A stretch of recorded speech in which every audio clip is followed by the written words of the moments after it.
Today, we're taking a journey back in time to trace the moment HIV first jumped from chimpanzees to humans and the surprising journey of the virus before it became a global pandemic. Most people think HIV emerged in the 1980s, but its story actually begins much earlier, deep in the forests of Central Africa. Here, chimpanzees carry a virus called SIV, or simian immunodeficiency virus. SIV is very similar to HIV, but normally it only infects primates, not humans. Scientists now know that HIV-1, the main virus responsible for today's global pandemic, evolved directly from SIV in chimpanzees. But how did it make the jump from animals to humans? The answer is both simple and deeply human: bushmeat hunting. For generations, people in Central Africa have hunted wild animals, including chimpanzees, for food. During the process of killing, butchering, or handling these animals, hunters often get small cuts on their hands or arms. When these cuts come into contact with the chimpanzee's blood, the virus can cross over into the human body. Scientists believe this was the first step in HIV entering our species. The earliest confirmed case of HIV in a human dates back to 1959, when a blood sample from a man in Kinshasa, in what is now the Democratic Republic of Congo, tested positive for HIV. At that time, no one knew what the virus was, and it remained completely under the radar. Throughout the 1960s and 1970s, HIV continued to spread quietly across Africa.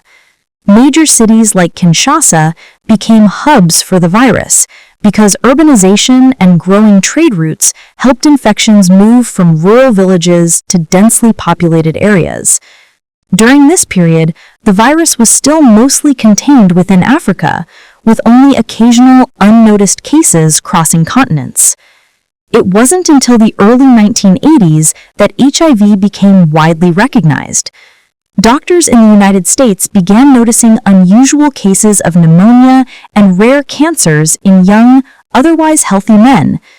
This mysterious illness, which later became known as AIDS, marked the first time the virus was identified on a global stage.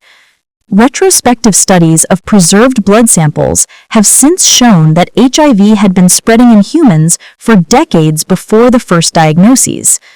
By the time it was officially discovered, the virus had already traveled across Africa and even reached other continents. Understanding this timeline, from the first jump from chimpanzees to silent spread in African populations to recognition in the 1980s, is crucial. It reminds us how interconnected human health is with the natural world. It's a reminder that even small moments, a cut, a drop of blood, a single exposure, can have profound consequences.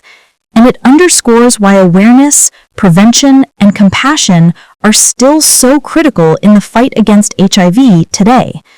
December 1st is World AIDS Day, a reminder that even today, HIV continues to affect millions, and awareness still matters. Right now, more than 40 million people are living with HIV, and even though we've made huge progress with treatment and awareness, new infections still happen, and too many lives are still lost. But here's the hopeful part. With proper treatment, people living with HIV can live long, healthy, fulfilling lives. Science has moved forward, medicine has moved forward, and so must we. Inequality and lack of access, and that's something we can tackle together. Get tested, stay informed, support others, and help spread accurate information. Small actions really do make a big impact. World AIDS Day reminds us that compassion matters, awareness matters, and every voice counts, including yours. Thanks for watching, and don't forget to like, subscribe, and share this video to help spread awareness and support more content like this.